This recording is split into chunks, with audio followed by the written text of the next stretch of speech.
What you're seeing here, these are plein air paintings, meaning I'm standing there painting it from direct observation of Houston. Now, I know of like one other guy that does that. Houston is a city of over 7 million people.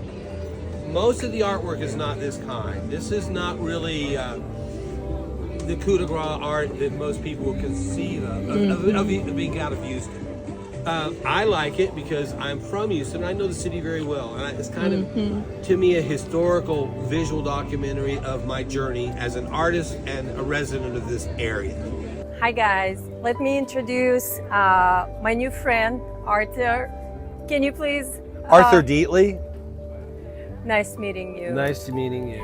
Arthur is an amazing artist, and I did a little bit of my homework, and as far as I remember, Arthur was interested in art since his childhood. Yes. Right? Yes. Yes. Do you remember the moment, like, when? Well, it really was. I was diagnosed with dyslexia. Reading was difficult for me, but drawing wasn't. For some reason, I could just figure out the positive and negative space real quickly and emulate it when drawing another picture. So I was a kid that they gave the drawing portion of the project to, and this is in 3rd grade. And I was also just drawing on every piece of paper I had at home, to the point where my sister made my mom get me into art classes. I was drawing all in her workbooks and stuff like that. So I did an art class in 3rd grade, and there's something about it where I just felt at home in the process, more comfortable than any other thing I was doing in school. Yes. We live in Houston. Mom would take me to the Museum of Fine Arts when I was 6, 7 years old. By the time I was 13, I was taking the bus down there by myself to look at the Remingtons and the Russells and the general collection. So by the time I was 13, 14, I was in the Glassell School, out of scholarships that I won in HISD, Jane Long Junior High School, Baylor High School. So really, by the time I was in 9th grade, I knew it was just a matter of where I was going to study. Kansas City Art Institute came down and recruited. I went to Kansas City Art Institute and really learned the basics of drawing and design and color and what it means to be a painter, subject matter. And then I did move back to Houston. My dad was in poor health. This would have been in '83. And Houston at first kind of knocked me off track because Kansas City was such a beautiful place to paint. The buildings practically grow out of the ground. Houston is not like that. It's what I call the beautiful ugly. It's just a bunch of cultures superimposed on a swamp, on a landscape, which I think is kind of cool. But it was a whole different visual vocabulary for me to grapple with. Plus, I was a young man, right? I went to college, I worked, my wife got pregnant, quit college, had kids. By the time they were 5 and 7, I started drawing again. I discovered this place, First Saturday Art Market, in 2011. That gave me a vehicle to start selling my artwork and building up kind of a base to continue going as an artist. Now I'm with Matt Reeves Gallery, well represented. I still do this market because I love selling directly to people myself. But more importantly, Houston has given me a content that not many artists have.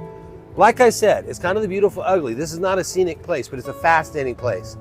Whether it be the inner cities, the swamps, the buildings, the bayous, the downtowns, the neighborhoods, it's all there, and it's mercurial, and it's growing and changing as quickly as I can keep up as an artist. So for me, this is just a fascinating, almost just kind of sanctuary for creativity, you know, and it certainly has helped me. So I will continue to paint from life. I will continue to paint the things I know and explore the places that I don't know, but it'll always be within the context of painting what I see as I see it. What is your typical art journey, like day-to-day based, day-to-day based? As a self-employed person, you've got to make yourself get up and go to work. So I get up, I'm 67 years old. I've worked so hard all my life, both in my art and my career. Right now, I'm kind of enjoying the other side of it, where I produce on a regular basis. My stuff is sought after, they buy it. So the pressure is not constantly on me.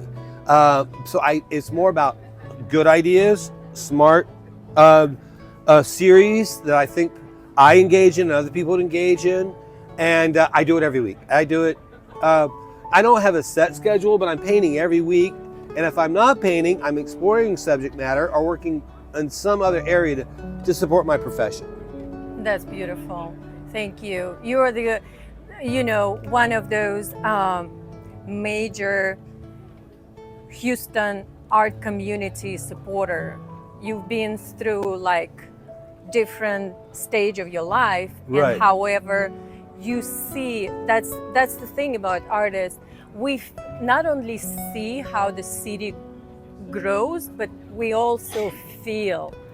Right. Not a lot of professions hey, this is beautiful. We can say like beautiful about, I don't know, the report in the Right. office. Right. And that's it. I live my life within the community, on all levels of community, from the homeless to the, from the lowbrow to the highbrow. And, I love it. I feel part of the community. I very, very much feel, and I'm from Houston, and I've lived here most of my life, that I'm where I should be. I'm part of a place. Now, when I was traveling and in Europe and other countries, you would notice this about the community you're in. Oh, I love how these old men play bocce ball and the young men hang out together. There's this community. That's what I have here in Houston. Took a while to build it, but it's solid, and probably the most valuable thing in my life is the community collectively and the art community of Houston. What's your opinion? How the community changed through those years? It was a while back in the 60s and the 70s. When I was going to art galleries and museums, it was mainly male, it was mainly white. It was dominated by galleries. There was no tent shows like we're standing in here. There was no real venue for an artist like me that couldn't quite get into the gallery to get their work shown. But there is now. So that's really, one of the biggest things that have changed the art world. Yes. Is the iPhone, the ability to pay right then, and instead of having a landline that you have to be connected to. That has been revolutionary. Apps like PayPal and Venmo and Zelle and things like that, who would make it easy for us to do business.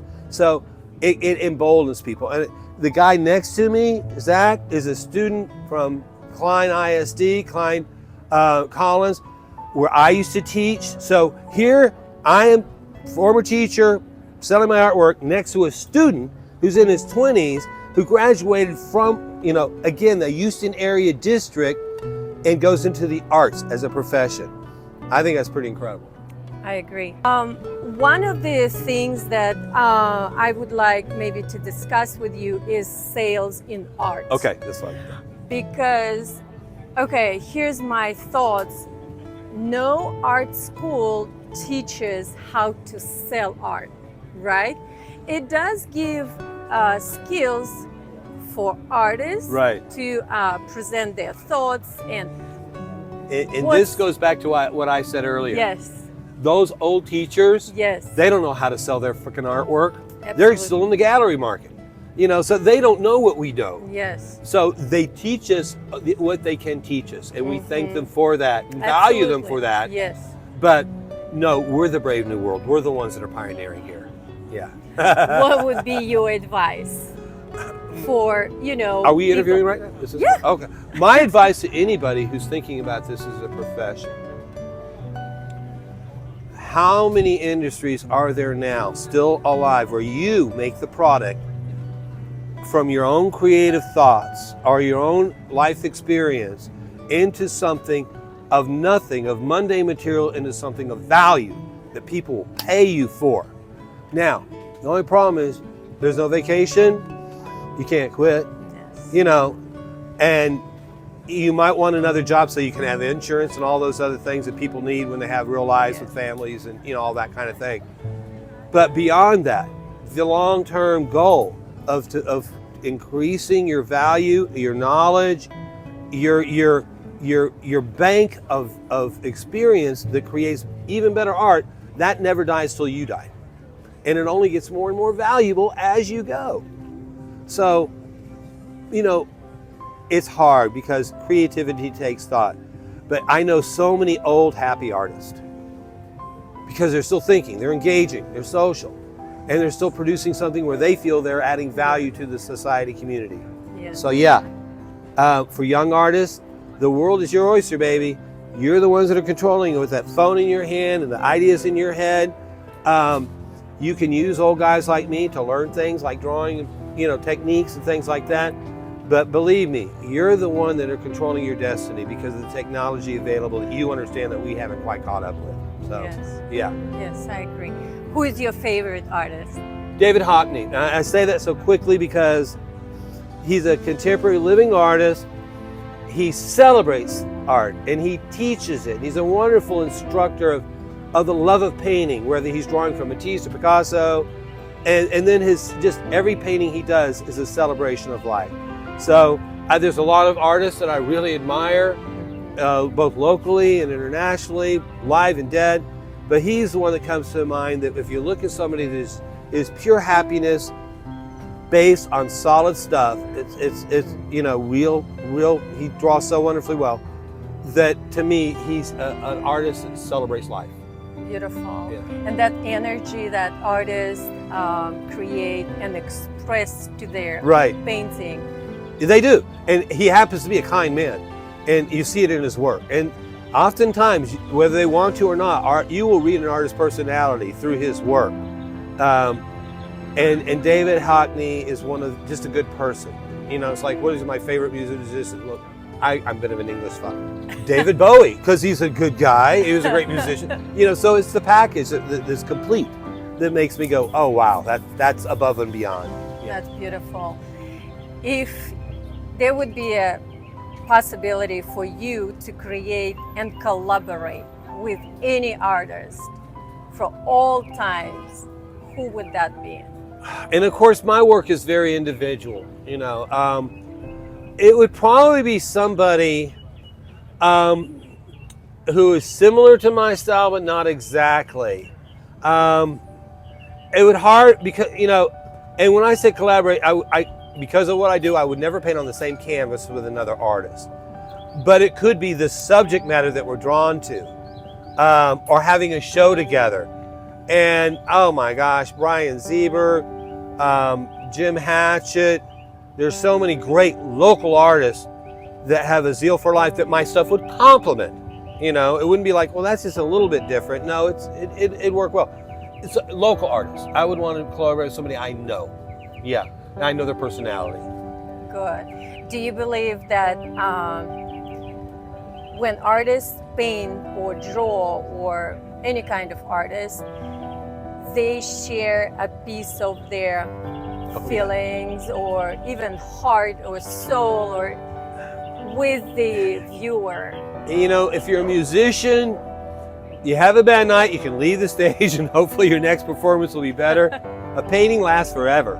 True. And so you really put your soul on that canvas, and I compete. Yeah, I get my feelings hurt when I don't win a prize or whatever, Yes. because you take it so hard and personally. But you always look at the winner's work, and usually there's a reason why they got that. So it is about you're part of something, this fraternity or this crass organization where you do respect the overall work of these people, because even though if it's not your style, if you see the validity in it, it's real. You got to respect it, because in a way that's coming back to you. If you have an unqualified, non-biased, aesthetic sensibility about work that doesn't matter if it's representational, abstract, then that only strengthens your ability to create artwork and your ability to assess artwork, to be an aesthetic, a voice for other artists. Oh yeah, that's beautiful. A voice of other artists. Yeah. This is beautiful. Well, thank you so much. Thank you, Diana. Your energy is like shining. Not too bad for an old man.